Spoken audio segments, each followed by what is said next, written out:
Hey guys, welcome back to the channel. My name is Jan. I'm the CEO of Acquire.Fi. We have both Nathan and Andrew with me. What's up, guys? Howdy, howdy. How you guys doing? Markets are looking about as red as I am in this webcam. I don't know what the hell's going on here. You're always so red, bro. What are you talking about? I got there's some setting going on here.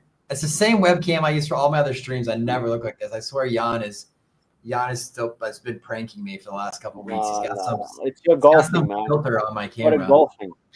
Don't golf outside. Yeah, you look sunburned as hell, man. Every week, all you do is hang out in the sun. Bro, I don't know. Do not know what's going on here. Andrew, what's happening on the market? It's been quite bearish, to be honest. Yeah, so if we look at the equities chart, it's pretty nasty, right? Crypto actually looks a little bit better, but so essentially what happens is like we have the Jackson Hole Symposium thing this weekend. So it's like a 3-day event. So everybody's just kind of waiting on Powell's speech and like all the Feds to talk. And essentially the market is just kind of de-risking, I guess. A lot of uncertainty. People are worried that they're going to talk, negatively. So people just kind of front run the events. So I think that's kind of what we're seeing this week was just a lot of this like de-risking because again, we ran up quite a bit since, August. So it makes sense to see a lot more profit taking and stuff like that. So now we're sitting pretty closely against a lot of these moving averages. About to lose the 30 SMA. NASDAQ is close to the 50 SMA. Ideally, we don't lose these lows. So that way the uptrend stays intact. But if we do start losing these lows, then I'd be a little bit concerned for equities there. And generally, if equities do poorly, then crypto is also going to have a bit of a struggle. Looking at crypto, we had these double tops come in early in the week, last week. And so, when you get these double tops, the markets like to take a big dump. Once we get W's, markets like to pump. So all we're doing is just cleaning up this price action that we pretty much accumulated over the last month. Bitcoin pretty much came right against these candle body lows. We talked about these lows being an area of interest. We also talked about how we don't want to lose these lows because ideally, this is kind of like the uptrend, right? The minute we start breaking these higher highs, higher lows, then that puts a bit of a pause in our uptrend. So right now we're at a critical spot for support. That's probably why we're seeing a bit of a pause here. Market's trying to consolidate, trying to defend this level. So this is a pretty key level here. Otherwise, if we do lose that, then we do have some lower objectives. We do have some highs here at 110. And then ultimately looking at these reload zones, kind of where I want to be. The nice thing is like momentum-wise, we are kind of out of that overbought territory. If anything, we might even start getting into the oversold section. And then once we're there, that's usually a better signal for us to start looking for some kind of long. For me, I personally, like I always say, wait for the W's. Hopefully we can get something like that popping up in the weekend. And if we're lucky, like during this, like the Jackson Hole, whatever, we get some bullish news out of it and we can see some life in the market again. But currently right now, it seems to be holding decently. Like even on the lower time frame, you can see it's trying to consolidate. So kind of like how we did back here, maybe we get a nice little sideways consolidation and then we can kind of get a breakout. But until then, it's mostly just kind of waiting still for me. So we'll see what happens there. But this is definitely a key level against these candle body lows. Those are always nice targets to try to hit if possible. ETH as well is starting to hold on here. ETH actually is potentially trying to put in a W here. So, if you go on the line chart, you'd see this W a little bit more clearer. As you can see, the W is trying to put in here. So that's a little bit better. Good signs for ETH then, and also for the alts. We are sitting against that 13 EMA, acting as pretty good support right now. We did break through the last few days, but it looks like it pretty much came back. And so we are consolidating here. Even on the lower time frame, if you look, we are starting to build a bit of structure. Nice big wide W down here. And then we're just trying to form even more W's down here. So If we can start breaking out of this range, then I do think that we are poised to see some more up action. So a little bit better looking than Bitcoin, to be honest. So it's weird. Like I am a little bit bearish at the same time, but in the short term, it looks like there is some recovery starting to step back in here. So I do think there is some attempts to see some bullish action. On the CME chart on Bitcoin, we do have a bullish harami being built right now. So these are generally pretty bullish patterns. This pattern will be confirmed pretty much tomorrow, or I guess like on Monday. Pretty much once we break out above this high here, that would confirm the structure as long as this formation is like the same by end of day. So that's one thing I'm looking at right now to see some kind of bullish signal. And then looking at the alt indexes, like we are potentially putting in W's. So we might see some fireworks this weekend where price action comes back to the bullish side. But again, it really depends on what happens at the conference or whatever you want to call it. And yeah. So overall, it's like not looking too bad. It was looking pretty bad like the last couple of days, but today I am noticing that prices are trying to consolidate. They are trying to fight back. There are some names that are like breaking out. Like if you look at Morpho, for example, look at Bio, for example. There are names that are trying to break out and like Wow, value. it's Bio 19 cents. Holy shit. Yeah, so if you bought that W back down there, Holy shit. you would have been up almost 3x probably by now. I actually did have a trade here, but we did get stopped out right there, right before the actual breakout. So a little bit bummed out on that one, but it's just how things go sometimes. But yeah, I mean, like there are names that are running. Overall, I think if Ethereum can put in that double bottom, then I think a lot of these names can start perking back up. And then you just got to look for the names that have those double bottoms working, and then you can play those names. So, But I do agree with you. Like things are starting to bottom a little bit more. There's a lot of whales actually that sold BTC and are now taking ETH positions, which is kind of interesting. yeah. So I'm definitely thinking like, okay, like we should see some kind of bullish actions, this weekend, if we're lucky. Otherwise, then we might just have to keep playing out the the downtrend. But it is quite interesting too because Tom Lee had a target for the bottom here around like 4,100. So I think the market was like really like eyeing that level. So that's why we got that massive spike up yesterday or a couple of days ago. So really, this area is like a important consolidation because if this breaks out here, then we can kind of resume the bulls. If we fail to break out and pull back down and lose these lows, then I think the uptrend is in a bit of deep water here. Same goes with Bitcoin. Look Really at what's got happening with look what's happening with Tron. Tron is probably mooning, if not correct. Let's see. Dude, it's been constantly going up. We talked about it the last episode. Yeah.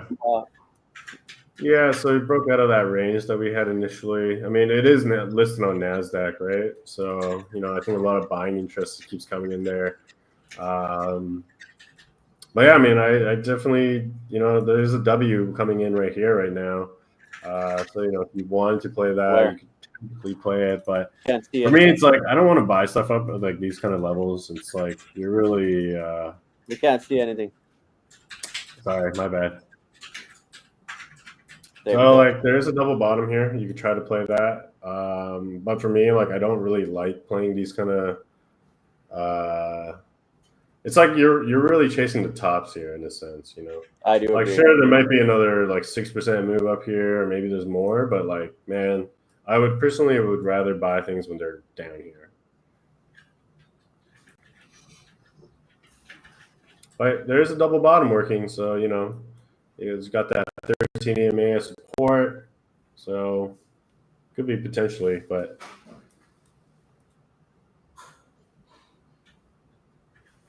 yeah, mostly just watching. Yeah, interesting to see what will happen now after the big Fed meeting. Obviously, like we had huge talks in the beginning of the month that hey, Fed is gonna cut the rates, but unfortunately, that's not gonna be the case. It seems, and even on poly market, the what do you call it? The odds of having a funding rate cut Fell is to getting lower. 57% now. Oh, it was 90 at some point. What? It was 98 like 2 or 3 Yeah. weeks ago. Wow. Someone made a Yeah. huge money. Oh yeah, Yeah. 2% betting that is banking. Yeah, that was me. I was like, there's no way they're going to cut rates in December. I don't believe it. And I think it's playing out pretty well right now. But I mean, who knows? Maybe they freaking cut rates in September. We don't know. Only time will tell. But to be honest, every year September is very bad in crypto. Every year when we go to token 2049 or Korea, there's always going to be dumps. Yeah. I think everything generally, is on ETH is very hot generally the though. market too. Like crypto, not just crypto, like stock market as well. Like September is just historically like, all the pros come back from the summer. Everybody's back from the Hamptons, and like they gotta clear their books, get it ready for the end of year tax sell-off season as well. So there's a lot of reasons why September things kind of like get choppy and slow down. So let's see. I mean, maybe this is a different year, but I don't know. Sure feel like we're getting closer to the end here. I'm very excited still. I think there's going to be a lot of good opportunities to buy. Obviously, we've been talking about ECA for a while. It's a good strategy. It doesn't really wreck you, and you will never get wrecked because you are not doing anything with leverage. Hopefully. But anyway, a lot depending on what happens today in Jackson Hole. It's not the official FOMC meeting, I don't believe, but these type of meetings kind of front run the expectations for what's going to happen in the next month. So depending on Powell's statements, hawkish or dovish, we're going to see the markets moving, and that's going to kind of set the tone for what people are expecting in September. And as you mentioned, a few weeks ago was 98% chance of a rate cut. That was coming off the back of the retractions or the corrections to the job numbers, lowering them by I think what it was like over 80% or something. Hundreds of thousands of jobs that were claimed in May and June or June and July. I don't remember which it was. Pulled off the books there. So things have changed. We got a PPI number that came in a little hot. Honestly, I mean, I don't know. I will see if he doesn't cut rates in September. I mean, it's going to be blood in the streets and on all markets. And he's already got calls for people are already calling for his head. If he doesn't cut in September, it could be big trouble. But I think the number one thing to be watching out for is going to be volatile. No one really knows what's going to happen in the next month here with the Fed rates. There's going to be a lot of different stories on both sides. So buckle up, be ready for some volatility, and be ready for a sustained kind of range here. I think we could be settling in for a boring time in crypto for the next 2 months, maybe a little bit longer. But I certainly don't think the bull market is over yet. A lot of people on both sides. We've got big names selling Bitcoin. We've got big names calling for Bitcoin to $1 million. People screaming BlackRock selling. Don't be this guy. Don't be redacted. BlackRock selling hundreds of millions. It's not BlackRock. BlackRock is an intermediary. They're a custodian. These are people going on choosing to sell their Bitcoin, whether it's an individual or individual fund managers that are using the BlackRock ETF to do that. Larry Fink isn't out there pressing the sell button right now, right? He's not these aren't his own personal Bitcoin. This isn't BlackRock's own personal, company Bitcoin. This is an ETF. It's a portfolio, or it's a fund. It's made up of probably millions of people that are individually as well as through different retirement plans or hedge funds, et cetera, buying through this ETF. So keep that in mind when you see these type of stories like this here. BlackRock selling 220 million. It's not BlackRock as an entity coming out and dumping. No, I agree. Obviously, BlackRock is managing a lot of different money, different family offices, and so forth. And I think a lot of companies are actually quite a lot up. if you think about when BlackRock started buying these ETFs, they were what at 80K, 78, so they're like 40% up. I think this is a good time to de-risk if you are having a good positions. But obviously, DCA is very good. They will be bigger dumps than this. There's always be bigger dumps. 20-30% is totally normal. Don't be scared of this. And these head topics or topics are just clickbaits, to be honest. Yeah, I Yep. mean, we mentioned it, I think on Tuesday. I'm of the opinion the 4-year cycle is broken. I mean, it's completely thrown out the window, but it's certainly changed from what we've seen previously. And Bitcoin is starting to act more like an ETF traded, type of asset where you see these run ups and then a sideways consolidation, and then a run up and a sideways consolidation. And then I think we're entering another one of those consolidation phases. Like you mentioned, a lot of these guys are up big on their DATs, on their Bitcoin treasury strategies, whether they're taking a MicroStrategy approach or an ETF approach. A lot of these guys are getting in 70, 80K. These are funds that are hoping to beat 10% a year, and they're up 40% in a couple months. Like, of course, they're going to try and take profit and then get back in lower. I imagine we go into an accumulation phase where a lot of these guys that are going to sell off the higher ranges are going to look to buy back in lower, maybe around 110ish, or even lower than that. If we might get some wicks down under 110, even to the 100K area. But in the long run, there's still also a lot of buy pressure. Bitcoin whales could be up 16,000 Bitcoin during the recent dips here. And as far as top signals, a lot of people out there are calling for the cycle to be ended, but the real OGs, people that are been in the space and are aren't being caught up in the FOMO and the FUD, and are actually looking at statistical data and an analysis, technical indicators. Tech dev, great follow. Not even in the green here, or not even into the red yet for where the cycle indicator is topping. There's a lot of different indicators people use for cycle top indicators, or figuring out when the Bitcoin cycle is going to end. Things like the Pi cycle top indicator. A lot of people are familiar with that. Fuel multiple, the Bitcoin rainbow chart. A lot of these are very, very popular. In fact, the top 30 cycle indicators, 0. Not a one has fired off. To be honest, Nathan, this cycle has been very weird. Like, it's been has run been. basically just by only top coins, and I don't know. Like, also the liquidity got away because of Pump.Fun. There wasn't really an alt market, to be honest. Like, if you look at other seasons, there's been like really hot alt markets, but I guess this is the market cycle of this time. No, absolutely. A lot of things have changed. Whether you want to look at it from purely from a Bitcoin cycle standpoint of where we hit the all-time high before the halving, and we haven't gone parabolic like you see typically, which normally you have the halving, then you get your all-time high on Bitcoin, and then within I can't remember what it is, 18 weeks or a couple months there, you get this parabolic run up, and then the cycle is over. Well, we had new Bitcoin all-time high before the halving over a year and almost a year and a half ago now. And we've seen some great run-ups, but nothing, parabolic that we would expect. And it's gone a lot longer than you typically expect after that new all-time high. So that's certainly changed.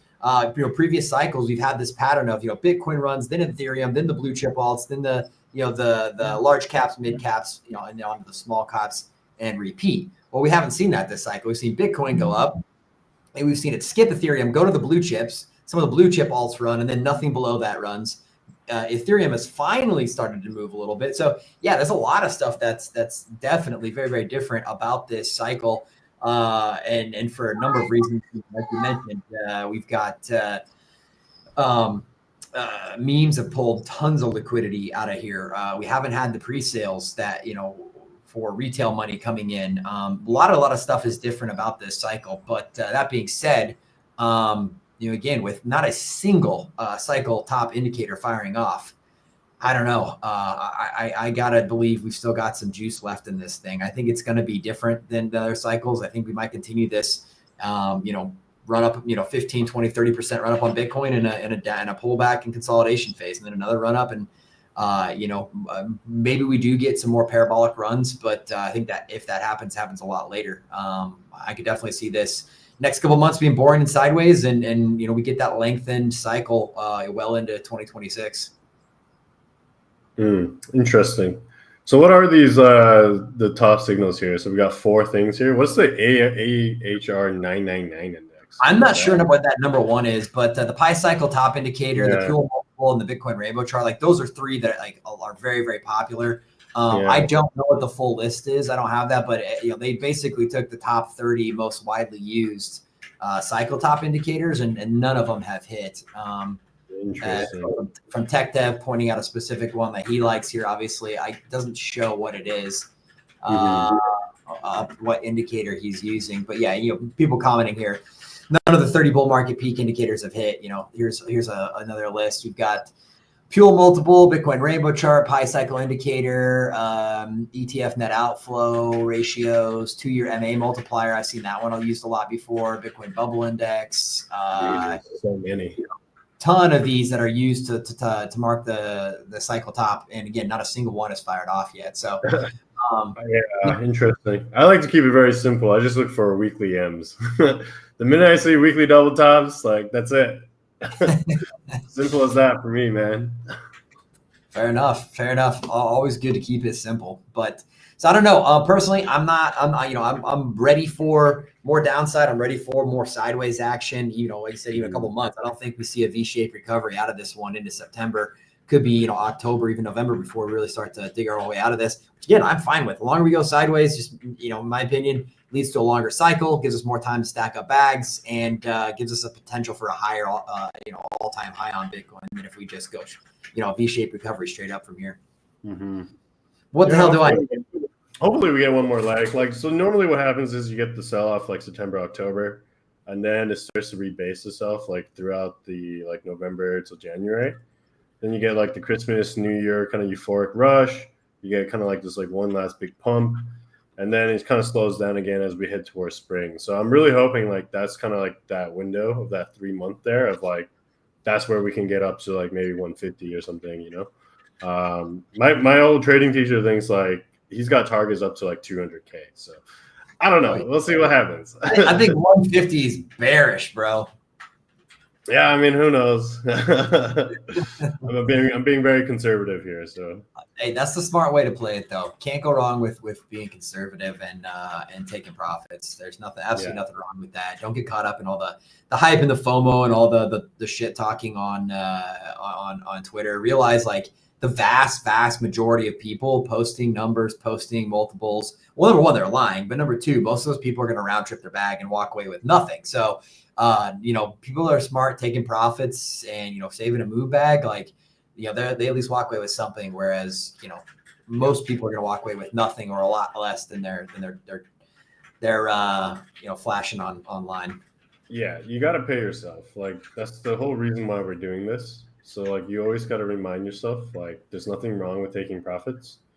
At the end of the day, if you don't take profits, it's fake money. It's this digital currency that means nothing. So I agree. Gotta take the profits. Yeah, you can't lose if you take profits. It's you learn it through every cycle. Yeah. Well, I know, Jan, you've got how much longer you got here? I got 3-4 minutes. All right. I know we've covered most of the most important stuff here. A couple other stories we can cover next week. Probably one of the big ones up here. Obviously, Yeezy launching his token earlier this week here. Hopefully, if you've watched this long enough, you've learned, you're smart enough to just avoid these like the plague. Down 90%. Ripped up to I don't know what it was. I think we hit 3 billion or something like that. Market cap straight out the gate and then straight down. The only people that make money on this are the people that were on the inside in the cabal. I got an image I can share on the Twitter, but there's I don't remember how many millions of dollars, somewhere in the tune of close $10 million that was extracted and sells from wallets that mysteriously never bought anything. I don't get why people don't ever learn from this. This is the exact same thing as the Millennium coin and the Trump coin. I don't understand why people don't learn. You're just asking to get beat up. Yeah, these are all botted cabal things. They are not botted, bundled. Excuse me, bundled and botted. The only people that are making money off this are the people that are on the inside, the people that Yeah. already had tokens before it launched, people that had the CA before it launched, that had bots set up ready to scoop it. Anybody, if you're on the retail side of things, if you think you're in the trenches and you're gonna get rich off the Yeezy coin, you got a better chance of winning the lottery. Like you're just asking to get rugged and become exit liquidity. So avoid these things like the plague. Hopefully, none of our followers were caught up in this and lost their bags. But another good lesson to be smart out there, guys. Yeah, a lot of traders in my community, we all shorted it, so we did pretty well. Another big story here: MetaMask announcing they are going to be launching their own stablecoin. This trend is going to continue to happen. You're going to see people both TradFi and Web3 launching stablecoins. Again, this is going to lead to that. This is a big reason leading to why Ethereum is going to be continuing to pump. While we're very bullish on Ethereum long term, not just this cycle but next cycle, as all these trillions of dollars come from TradFi into Web3 via these stablecoins. Just going to continue to see that ramp up transaction volume on Ethereum. So great stuff to see here. I mean, this was kind of, everybody knew this was going to happen at some point. MetaMask going to be able to make a lot more money off this. Not that they already don't make a lot of money, but being able to have their own stablecoin opens up a ton of options for them in terms of how they can save money on transactions, fees, etc., and hopefully pass that on and make things easier within the app itself. Although I will say, I'm not a fan of the new updates to the MetaMask UX UI. I don't know about what you guys' thoughts are on that, but it seems like every week I get on there and something's changed. Things are in different places. You can't actually switch networks manually now. It just goes to whatever platform you're signed in on. It automatically switches for you. I don't know. I'm not a fan, but I guess I don't really have any say in it. Yeah, I mean, I like the view of like all the assets together, but yeah, it is a bit confusing initially. I was like, oh, what the hell? Yeah, here's a little alpha for everyone. So MetaMask is part of Consensus, and as you guys know, we do a lot of secondaries OTC. Kraken Circle has been going like crazy on the secondaries and equities. Consensus, I think it's going to be next. Like no one is really watching what they've done. They're basically a digital asset treasury company because some of their revenue is tied to Ethereum. So when Ethereum goes up, their revenue goes sky high. So I think this will be the next big thing, and there's going to be more news about it. But yeah, if anyone is interested, just hit me up or Nathan or Andrew. A little cheeky alpha for you. Let's take 2 minutes. So you want to cover this in the last 2 minutes here? Yeah, you can go first. But basically, as you guys know, we are one of the biggest M&A marketplaces. We are getting more and more some of these exclusive deals, and we onboarded one of the top, I would say top, but it's a very good mobile gaming portfolio. It has 7 games, it has 4.6 million installs, and the revenue has been around 180,000 per year, which is kind of good. And it's still making money. There's a lot of upside. Anyone that is looking to do anything in gaming, in Web3, and I think overall, check it out. Hit me or Nathan or Andrew out. I don't know. Nathan, Andrew, you guys, anything to add? Yeah, I'll just say, the revenue isn't a ton at the moment, but very high profit margin. As you can see there, 184K in revenue and 160 in profit. Tons of users. This seems like a great opportunity for somebody who has got experience coming in and monetizing audiences and scaling audiences. You've got the platform, you've got the users. More of a matter of turning on some of those revenue faucets there. So price to sell 1.5 million for almost 5 million users with revenue streams active. I think that's a pretty solid deal there. If this is of interest to you, let us know. You can make an offer on the platform here. You can ping us via if you're watching this on X, Twitter, whatever you want to call it, you can send us a DM there, or you can hit any of us up on Telegram. We're pretty easy to access there. We'll make sure to put our deal flow channel and our handles there. You can find them on our X page there. So if this, or if you're interested in many other things, go to the marketplace here. You got M&A acquisitions. We've got tons tons and tons of deals, more than 220 different assets on the platform right now. And if you want to look at our private book, we have a ton of great deals in the private book that are not listed on the marketplace as well. Just about any sector within Web3 that you can imagine. I think that's good. Andrew, anything to add? No, that's it. I think, if you're out there trading, just make sure you're trading with the trading plan, make sure you're following your setups, and manage your risk carefully. Sounds good, guy. Please like, share, subscribe, and we will post this probably in 2 hours. Ciao. See you guys on Tuesday next week. Cheers. Have a great weekend.